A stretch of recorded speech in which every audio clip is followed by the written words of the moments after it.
Rho x, y, z, t peut être aussi exprimé sous la forme donc de la variation de la masse par rapport à la variation du volume. Donc, raison pour laquelle ici vous avez d de m sur d de v.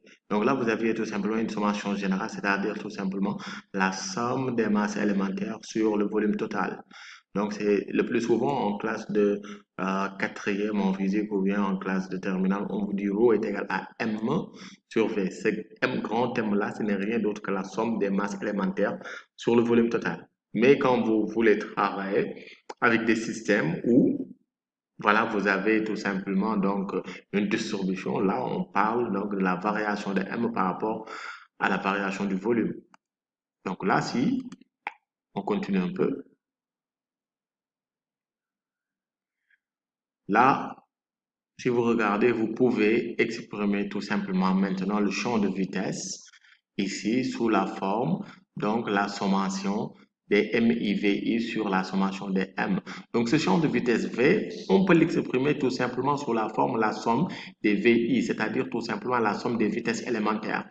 En multipliant maintenant par MI, une sommation de la masse élémentaire en haut et en bas. Donc là, vous allez avoir la somme des MIVI et M fois V n'est rien d'autre que tout simplement P. Là, vous le connaissez déjà, c'est ce que l'on appelle tout simplement les quantités de mouvement. Voilà le mot, les quantités de mouvement. Donc, c'est ça ce que représente le P. Donc là, vous avez une variation donc, de la quantité de mouvement D de P sur rho dV. Et on sait que M, comme ce que je vous avais dit, M est égal à rho, rho est égal à M sur V. Donc, M n'est rien d'autre que rho fois V, mais sachant qu'on parle tout simplement de la variation du volume, on a rho dV. Donc, et c'est ça qui vous donne tout simplement le champ de vitesse. Donc là, vous avez exprimé la masse volumique rho et ici, vous avez exprimé aussi le champ de vitesse en fonction tout simplement de la densité volumique ou bien tout simplement de la masse volumique. Et ici, on vous dit tout simplement que Rho et V, grandeur continue et dérivable par rapport à x, y, z, pas toujours vrai. Donc, quand vous avez par exemple le cas des ondes de choc ou bien tout simplement les vides poussées. Donc là, on va essayer tout simplement de définir un peu aussi quelques paramètres. Là, vous avez quelques grandeurs GT, on peut l'appeler tout simplement des grandeurs extensives continues dans V. Donc, G augmente avec le nombre de molécules.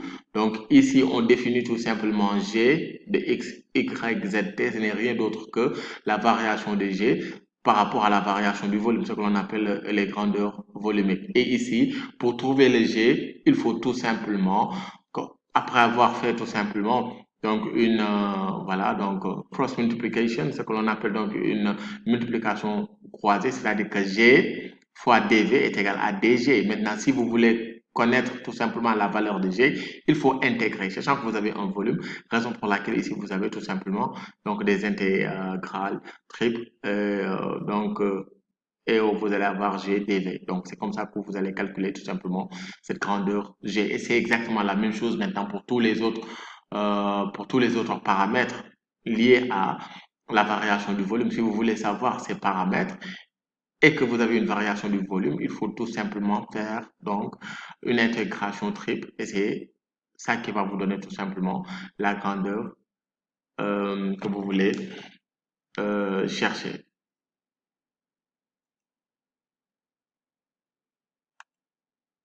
Donc là, ici, par exemple, vous avez masse du fluide. Par exemple, dans le cas où vous avez la masse du fluide, on sait que M est égal à ρ fois dV. D de M est égal à ρ fois dV. Donc ici, sachant que vous avez votre volume, il faut faire des intégrales triples. Et là, vous avez tout simplement masse du fluide. Donc là, c'est tout simplement, on sait que M fois V, donc c'est égal à P, raison pour laquelle vous voyez ici le petit V, qui n'est rien d'autre que la vitesse.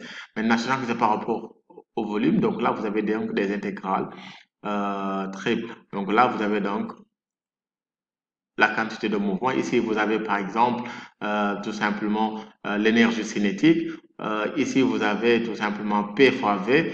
Donc là, vous allez avoir donc K qui n'est rien d'autre que 1 demi de MV au carré, raison pour laquelle ici vous avez 1, 2, rho, V au carré. Et là, sachant que c'est par rapport à votre volume, raison pour laquelle vous avez ici, donc tout simplement donc des intégrales triples. Et ici, par exemple, il y a l'énergie interne aussi, donc c'est défini de cette façon. Et là, vous avez toujours vos intégrales triples qui définissent tout simplement ce que l'on appelle, voilà, donc le volume de votre système. Et là, donc là, on vous dit grandeur représente tout le volume. Donc là, vous avez la masse, la quantité de mouvement, l'énergie cinétique, vous avez l'énergie interne et tout ça, donc c'est exprimé par rapport à votre volume dV, raison pour laquelle vous avez en calculant vos intégrales triples. Donc là, on va tout simplement dire que ρ, V et U sont tout simplement donc des grandeurs locales. Donc en rouge ici, vous avez donc des grandeurs globales et ici, vous avez tout simplement des grandeurs locales. Et là, tout simplement, on va tout garder ces informations en tête parce que ça va nous servir par la suite. Il faut toujours les comprendre de cette manière. Ce que vous essayez de trouver comme résultat, ce sont toujours vos grandeurs globales et ce qui se trouve à l'intérieur de vos intégrales, c'est ce que l'on appelle tout simplement des grandeurs locales.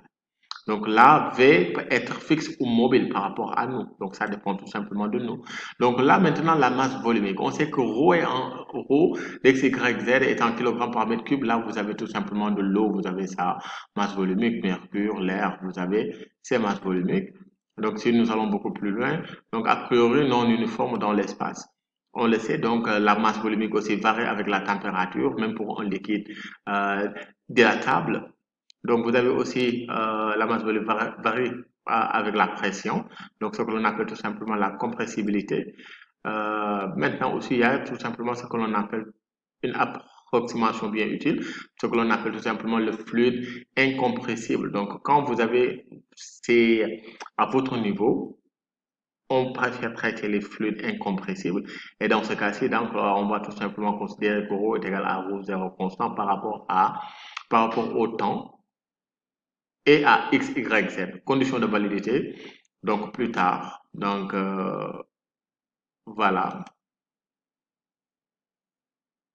Là, je vais tout simplement essayer d'exprimer ici, donc la masse de votre système. Ce que l'on appelle tout simplement ici, donc la masse volumique, qui n'est rien d'autre que ρ fois V. Ici, on l'avait tout simplement exprimé de cette manière où vous avez tout simplement rho dV et dV n'est rien d'autre que le volume élémentaire. Donc là, vous avez fait vos intégrales triples et au finish, vous avez rho fois V.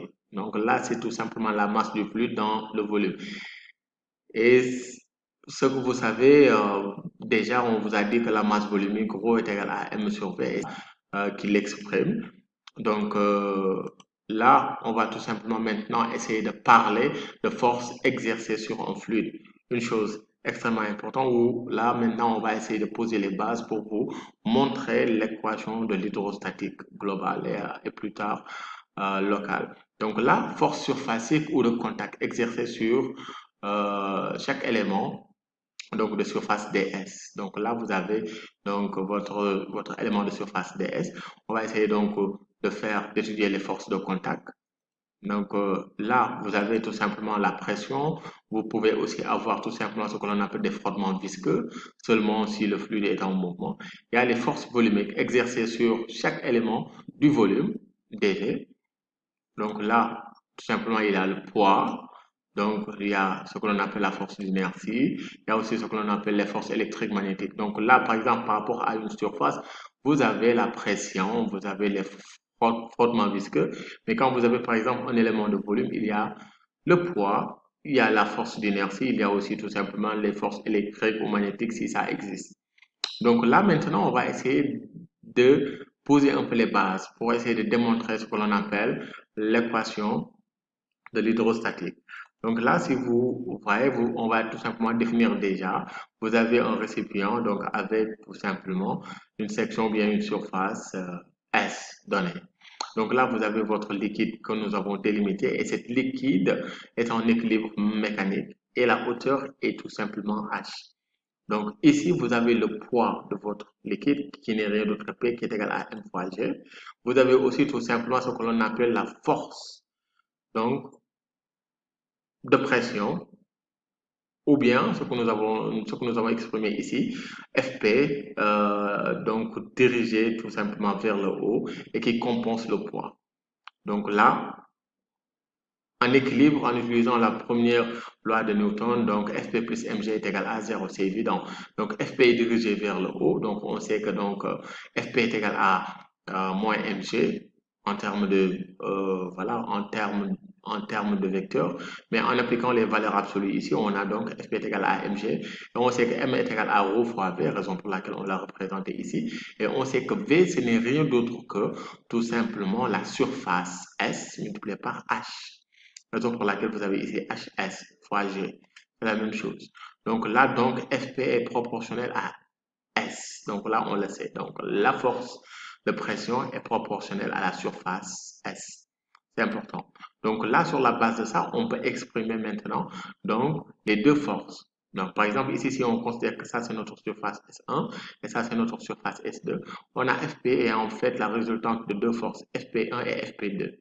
Donc, c'est quoi? FP1 et FP2 sont orthogonales à S1. Donc S1 c'est la surface S1 ici et S2 c'est la surface S2 ici. Et ici on a FP1 qui crée, c'est-à-dire que la force de pression sur S1 et FP2 c'est la force de pression sur la surface 2. Et FP1 et FP2 sont dirigés vers l'intérieur du volume. Ça c'est votre volume. FP2 est dirigé vers l'intérieur du volume. FP1 est dirigé vers l'intérieur du volume.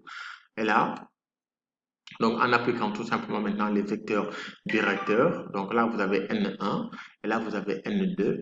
Donc, on peut maintenant écrire que FP1, ce n'est rien d'autre que tout simplement P1 fois S1 fois N1 moins P1 fois S1 fois N1. Donc, pourquoi? C'est très simple. Pourquoi ces deux moins-là? Vous avez S1 et N1. S1, vous avez votre surface S1 repérée par N1 et vous avez votre force FP1.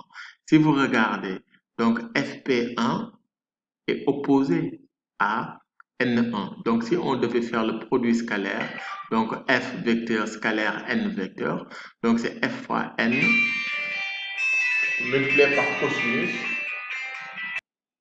Voilà, c'est FP1 fois N1 multiplié par cosinus de pi, parce que tout simplement ils sont opposés. Donc cosinus de pi c'est égal à moins 1, raison pour laquelle vous avez P1, S1, N1. Et P1 ce n'est rien d'autre que tout simplement donc voilà la force la force de contact. Donc là on va tout simplement l'expliciter après. Et c'est la même chose aussi ici pour P2. Donc ici si vous regardez vous avez N2 donc opposé à FP2. Donc si vous faites le produit scalaire, donc raison pour laquelle vous allez avoir pour les deux forces. Donc le moins P2 S2 N2. Et ici vous avez le moins P1 S1 tout simplement N1. Donc là, c'est pour tout simplement expliquer d'où vient ce que l'on appelle donc les forces de pression. Et là, P1 et P2 ne sont rien d'autre que donc les pressions, ou bien tout simplement, le plus on peut les appeler aussi les forces de contact. Donc là, les pressions positives et N1, N2, donc normales, sortant. Donc, ce sont tout simplement les vecteurs unitaires qui sont normales et sortants. Donc là, ce sont les informations donc, pour poser tout simplement les bases concernant donc, les forces de pression. Donc là, pour un gaz, donc origine microscopique de la pression, gaz. Quand vous avez donc un gaz, donc là, vous voyez, donc là, vous avez par exemple vos gaz, les électrons ou bien les atomes sont ce que l'on appelle libres.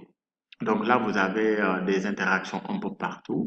Et ici, vous avez votre élément de surface repéré par n vecteur. Et ici, vous avez votre force de pression qui n'est rien d'autre que moins Pn ds. Donc là, c'est par rapport à la démonstration que nous venions tout simplement de faire. Et là, vous avez le système subit la pression. Voilà, du gaz. Et la pression, c'est égal à échange de quantité de mouvement avec les molécules. Donc là, nous le savons. Et ici, donc, tout simplement, c'est un exemple de mouvement de gaz ou bien de piston.